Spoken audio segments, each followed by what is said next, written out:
அண்ணே முருகேச அண்ணே, புளியார் சத்திலாம் எப்படி போகுது? புளியார்லாம் வாங்கிட்டீங்களா?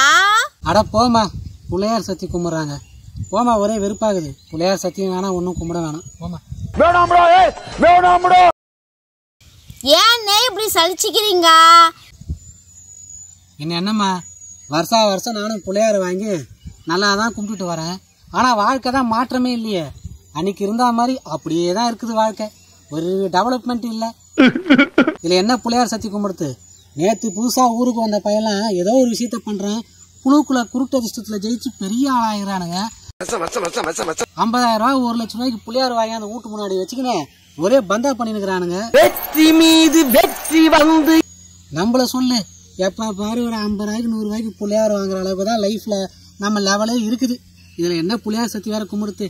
அட போமா, புளியார் சத்தியாவது அப்படியே போமா. கம்மனு நீ வேற வாழ்க்கையில ஒரு வசந்தமே பிறக்க மாட்டேங்குதுடா. குளிச்சுட்டு கோயிலுக்கு சும்மா போனோமா, சுண்டல் கொடுத்தாங்களா வாங்கி சாப்பிட்டோமான வந்துனுக்கணுமா.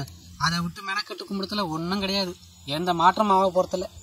ஏன்னே இப்படி சலிச்சிக்கிறீங்க? ஒன்றும் கவலைப்படாதீங்கண்ணா. அவங்களாம் 50,000 ரூபாய்க்கு 1 லட்சம் ரூபாய்க்கு தான் புளியார் வாங்குற அளவுக்கு தான் உயர்ந்திருக்கிறாங்க. ஆனா நீங்க அப்படி இல்ல. அடுத்த வருஷத்துக்குள்ள பாருங்க, லட்சாதிபதி ஆகி 10 லட்சம் ரூபாய் கொடுத்து கோயில் கட்டுற அளவுக்கு நீங்க உயர்ந்து நிப்பீங்க. அடுத்த வருஷத்துல நானு 10 லட்சம் ரூபாய்க்கு புளியார் கோயிலே கட்டுவேன்.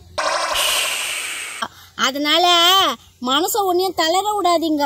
என்ன தைரியமா இருங்க. எங்க தளர விடாம இருக்குது? அதான் தளர்ந்து போயிடுச்ச மனசு. கண்டிப்பா பாருங்க, அடுத்த வருஷத்துக்குள்ள நீங்க பெரிய ஆள ஆகுவீங்க. நான் சொல்றேன்னா கண்டிப்பா நடக்கும். நீங்க ஒன்னா பாருங்களேன், ஃபீல் பண்ணாதீங்க. நல்லபடியா புளியார கும்பிடுங்க இந்த வருஷம். சரி, அப்படியாச்சும் நடக்குதான்னு பாப்பா. அப்படி நடந்ததுன்னு வச்சுக்கியா, உனக்கு 2 பக்கெட் சுண்டல் நான் இலவசமா கொடுக்குறேன். இப்போ கேட்கறதுக்கு நல்லா தான் இருக்குது. இந்த வருஷமாச்சும் நம்பிக்கையா நான் புளியார கும்பிட்றேன்.